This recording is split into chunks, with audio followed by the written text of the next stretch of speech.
En moins de 20 ans, un petit réseau social développé dans une chambre d'Harvard est devenu l'un des plus grands empires de la tech mondiale et tout simplement l'une des plus grandes entreprises au monde. Derrière ce réseau, vous le connaissez tous, c'est Mark Zuckerberg, l'un des patrons les plus influents au monde. Mais en réalité, Facebook ne serait rien sans un personnage. Une femme discrète, peu médiatisée, qui a fait d'un réseau social naissant une machine à cash et qui a redéfini les frontières de la pub mondiale. Cette femme, c'est Sheryl Sandberg, le bras droit de Mark Zuckerberg qui a rejoint Meta en 2008 alors que l'histoire n'était pas encore écrite. Sans elle, Facebook ne serait probablement jamais devenu le géant qu'on connaît aujourd'hui. Alors, qu'a-t-elle mis en place? Comment s'est-elle imposée? Et comment est-elle devenue la femme la plus influente de la Silicon Valley? Installez-vous confortablement et laissez-moi vous raconter la folle histoire de Sheryl Sandberg. Salut à tous, c'est Dylan, j'espère que vous allez bien. Pour Actionnaire aujourd'hui, je vais vous raconter la folle histoire de Sheryl Sandberg. Mais juste avant de commencer, vous êtes plus de 95% à regarder nos vidéos sans être abonné. Alors si vous aimez ce qu'on fait, c'est le moment de cliquer juste ici. Ça prend 3 secondes et vous le savez, ça nous aide énormément pour continuer à nous développer et vous proposer ces formats.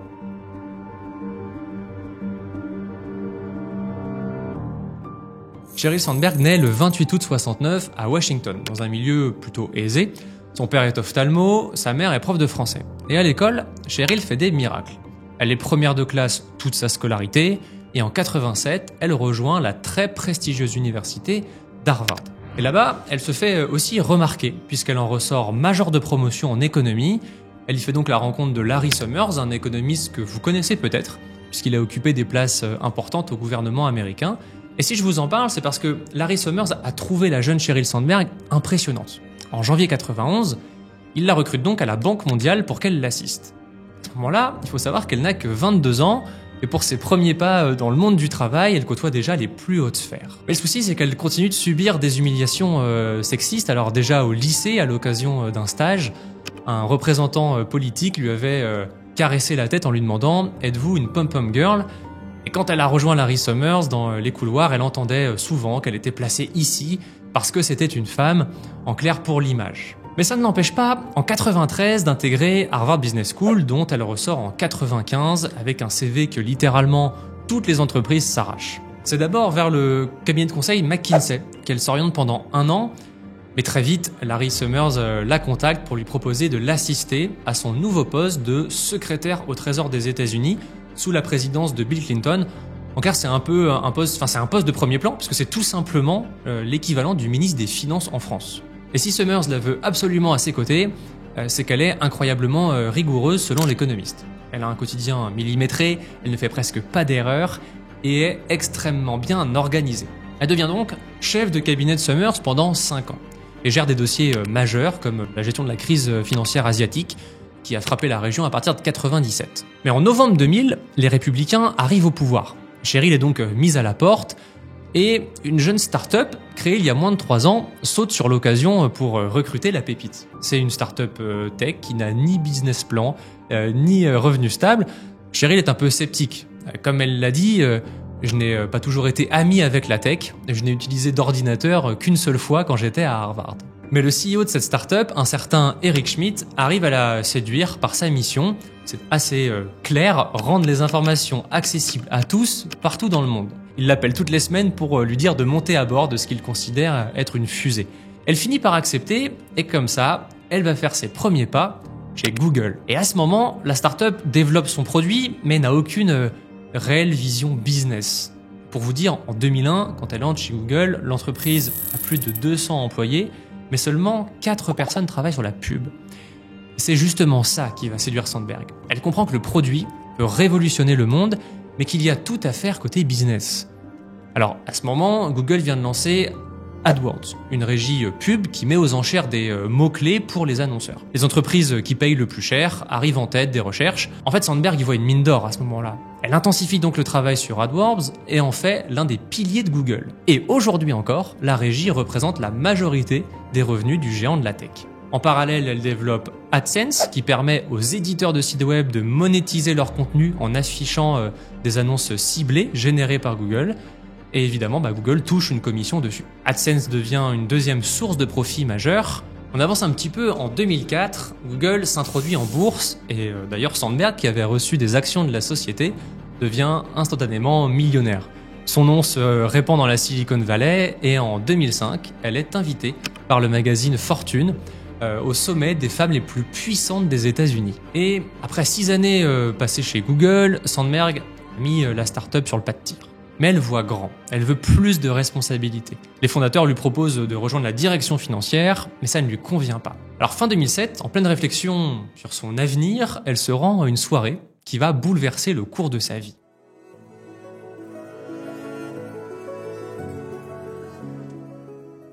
Un de ses amis, Dan Rosensweig, autre grand nom de la Silicon Valley, organise chez lui un dîner de Noël. Elle s'y rend et en arrivant sur le palier, elle voit une autre personne qui attend. Le jeune, petit de taille, se retourne timidement. Il s'appelle Mark Zuckerberg. Il monte une start-up dans la tech. Alors immédiatement, le courant passe entre eux, et d'ailleurs, ils ne se quittent pas d'une semelle pendant tout le dîner. Après les fêtes de fin d'année, Zuckerberg lui envoie un email pour lui proposer de la revoir. Sandberg n'hésite pas. Elle veut continuer d'échanger avec ce jeune homme qui semble assez brillant. Il se retrouve d'abord au Fleet Street Café, juste en bas de chez Sandberg à Atherton, une petite ville en Californie. C'est, on va dire, un coup de cœur professionnel. Zuckerberg, qui veut absolument la recruter dans sa start-up, lui transmet la flamme et lui explique que son réseau social peut devenir planétaire. Ils se revoient une deuxième fois, puis une troisième, et finissent même par dîner 2 fois par semaine chez Sandberg. Ils discutent de stratégie, d'entrepreneuriat, mais aussi de questions plus philosophiques, on va dire, selon le mari de Sandberg, avec des questions comme à quoi crois-tu, qu'est-ce qui t'importe, quelle est ta mission. On avance un petit peu, quelques mois plus tard, en mars 2008, elle finit par accepter de rejoindre la start-up de Mark, et vous vous en doutez, un certain Facebook, au poste donc de directrice des opérations. Elle a 38 ans à ce moment-là, lui n'en a que 23, donc c'est un peu l'adulte au milieu de la salle, plein d'ingénieurs geeks. Concrètement, elle s'occupe de tout ce que Mark ne veut pas gérer. La stratégie publicitaire, le management, les affaires publiques, mais aussi le recrutement et le licenciement. En clair, elle s'occupe du business et lui du produit. Mais il faut bien comprendre qu'à l'époque, Sandberg fait un choix ultra audacieux. D'un côté, oui, le produit est bon. Facebook a vu son nombre d'utilisateurs multiplié par 5 en 1 an, ses membres passent en moyenne 20 minutes par jour sur le réseau, ce qui est colossal. Mais d'un autre, côté business, ce n'est pas ça. Facebook brûle du cash des investisseurs puisque la société accumule 138 millions de dollars de pertes, presque autant que son chiffre d'affaires de 153 millions de dollars à l'époque. Et surtout, à la différence de Google, les utilisateurs de Facebook considéraient leur page comme privée, donc ils n'avaient pas envie de voir une pub les interrompre. D'ailleurs, pour l'anecdote, 1 mois avant de rencontrer Sheryl Sandberg, Zuckerberg lance Beacon, un outil qui envoie des pubs aux utilisateurs de Facebook dont les amis ont acheté des produits sur Amazon ou eBay. Mais l'initiative tombe à l'eau puisqu'en 10 jours, plus de 50 000 internautes signent une pétition de protestation. Au passage, Mark Zuckerberg est pointé du doigt dans la Silicon Valley. Il est timide maladif, bien moins charismatique que les autres grands du secteur comme Steve Jobs par exemple. Et pour ne rien arranger, Facebook a été plongé dans un scandale quand Zuckerberg a essayé d'exploiter les informations des utilisateurs en donnant un accès précis aux détails de la vie privée des membres. Et c'est justement ce qui a poussé l'entrepreneur à chercher une personne pour s'occuper de la monétisation de Facebook. Et cette personne, c'est donc Sheryl Sandberg.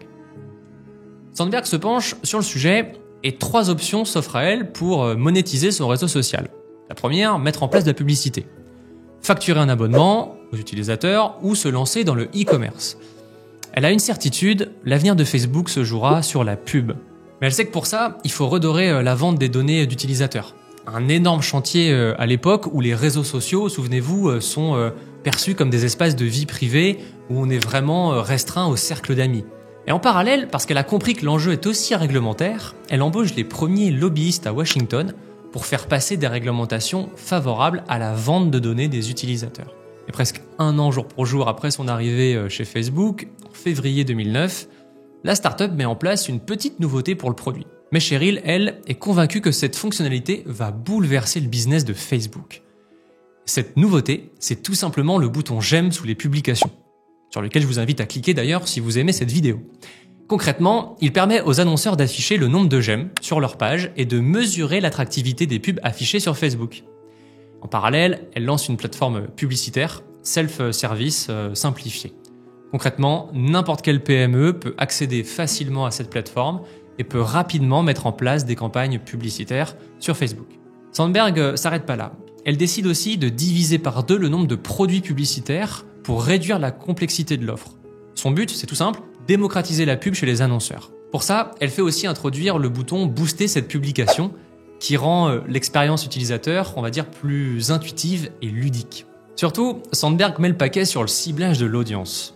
Ça lui sera reproché plus tard, mais elle comprend que le nerf de la guerre, c'est de permettre aux annonceurs de cibler ultra précisément les utilisateurs qu'ils souhaitent viser via leur pub. Évidemment, qui dit campagne de pub dit budget. Alors rapidement, elle comprend que les marques veulent mesurer l'impact des publicités. Sandberg met donc en place des outils précis de tracking des campagnes, permettant aux partenaires d'obtenir les retours sur investissement précis. En parallèle, Sandberg voyage dans le monde entier pour inciter les grands annonceurs à investir en publicité sur Facebook. Mais alors tout ça, est-ce que ça marche ?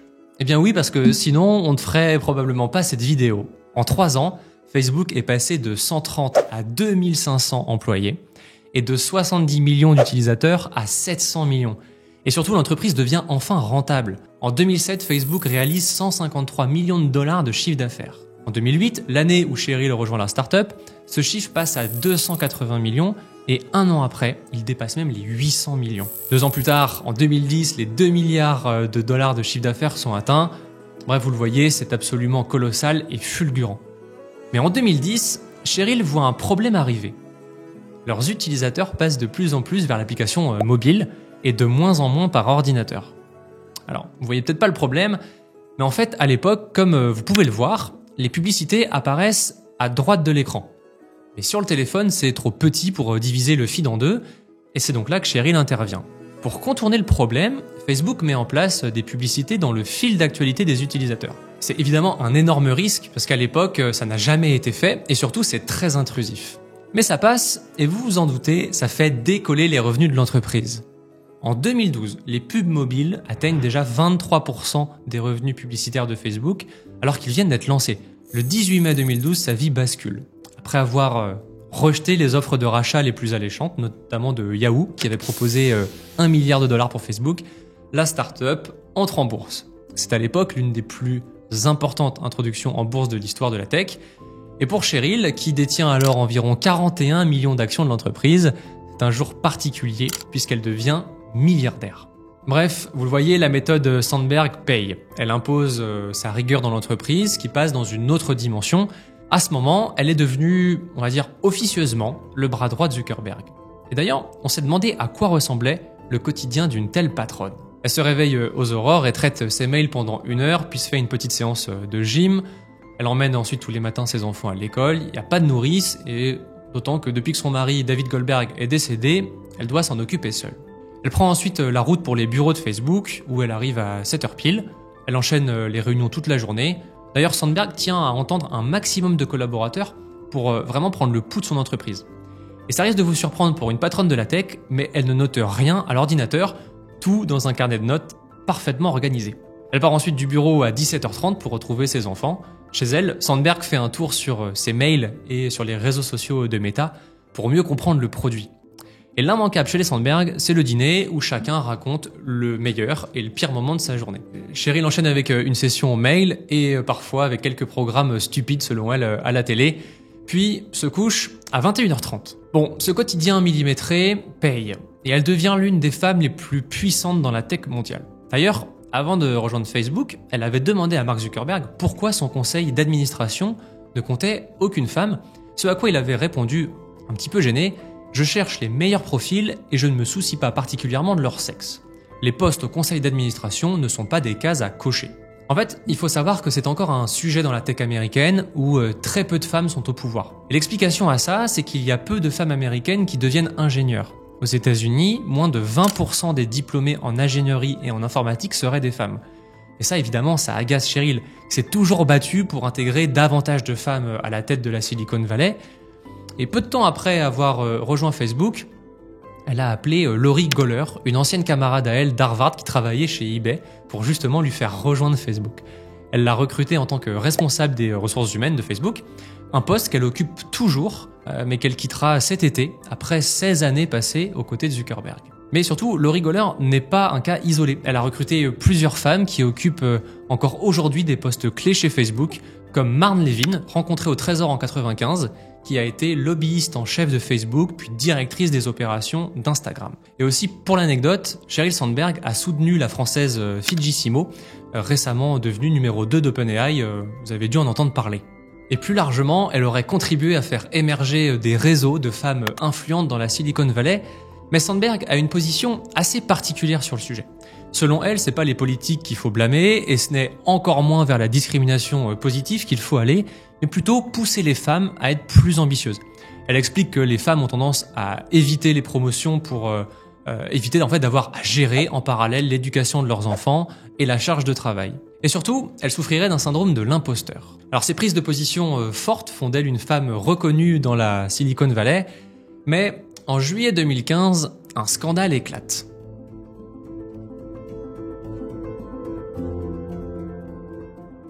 Alors vous avez dû en entendre parler, à ce moment-là, un nom ressort, Cambridge Analytica, une petite société britannique. Et à ce moment-là, c'est un raz-de-marée politique qui met à terre Facebook, et donc Sheryl Sandberg. Cette petite société britannique a exploité les données personnelles de 87 millions d'utilisateurs Facebook pour influencer leur vote en faveur de personnalités politiques. La campagne américaine de 2016 de Donald Trump et le référendum du Brexit sont concernés. Et vous en doutez, celle qui est surnommée l'architecte du modèle publicitaire de Facebook est en ligne de mire. Concrètement, bien avant que le scandale n'éclate, elle aurait été informée de l'exploitation de ces millions de données par Cambridge Analytica. Mais surtout, c'est tout son château de cartes qui s'écroule.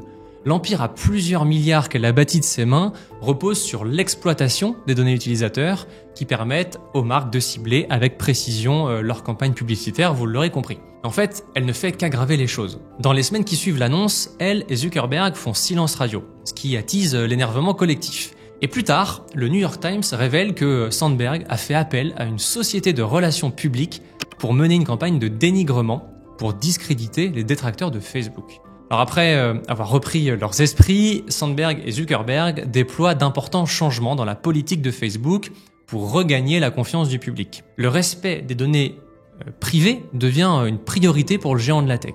Elle arrive malgré tout à maintenir les fondations de l'empire. Mais une chose s'est brisée à tout jamais. La confiance entre Mark et Sheryl en a pris un coup. Zuckerberg reproche à son bras droit la mauvaise gestion de l'affaire. À ce moment, Sheryl a peur d'être renvoyée. Et quelques temps plus tard, en octobre 2021, Facebook fait une annonce majeure. Le géant de la tech annonce changer de nom pour devenir Meta. Mais derrière ce petit lifting se cache en réalité un changement de stratégie globale. Le groupe s'orientera désormais vers le métaverse, et cette décision, pour une fois, n'a pas été prise par Sandberg, mais par Zuckerberg lui-même.